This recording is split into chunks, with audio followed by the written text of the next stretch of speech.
Well, just a little update video. So I made a video a while back. There was an update video as well where I was going to replace the battery. I don't remember how long it is. It's as long as that video ago. So the thing there was that he had bought a laptop from a friend. It's a MacBook. It's actually this one, MacBook Pro 2018 model, I think. And then it's a bit expensive to replace the battery.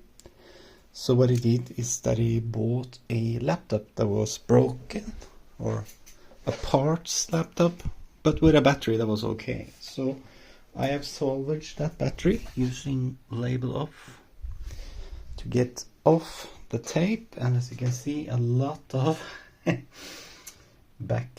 backs are removed. So I had to order this tape and everything from a place called Technic Dealer.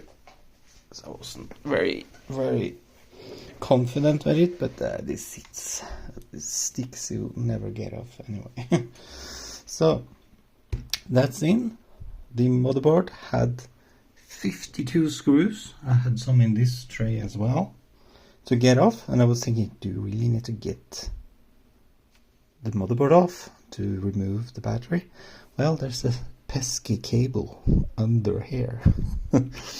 This cable is going underneath the battery. So somebody figured out they can actually lift up this part a little bit or slide it if you're careful, but that sounds a bit dangerous if you ask me. So you have to bend here and bend here probably, I'm not sure. So it's called a data cable for the battery. So this is actually the battery power connector to the main board. It goes down on this. I'm going to clean those pads. So what I'm doing now, I'm following a guide on iFixit, and it has like 45 steps or something, and I have put everything in chronological order, and this is what I have left. So next is this one, then these two, and then this touch sensor thing of a bob, and then these. And after that, you have to see if the battery actually works. So, and there's a lot of connectors. I've been complaining about, like, oh no, you have to remove glue, and that was actually a bit of a pain. I had to actually, this is the old battery anyway, so this one I won't clean off, but I had to clean off these, and that was actually quite easy on this battery. And then it looked almost like this, really nice.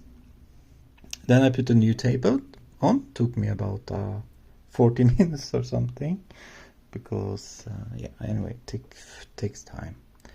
So what's next now is to just continue the guide and install everything, see if it works. So, but for that I think I will just end the video. So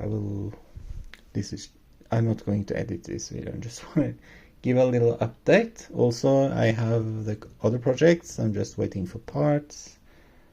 So there will be those, and yeah, so nothing that much new in here, I guess.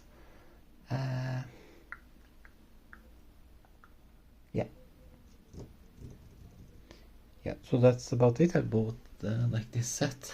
So yeah, it costs 80 crowns or something, so 24 bits, and it has, I already broke this one actually, Pentalobe T 0.8, and then you have 1.2. I think those are Pentalobe 2 and 5, I'm not sure. But then I got this one from Inri, which is also supposed to work.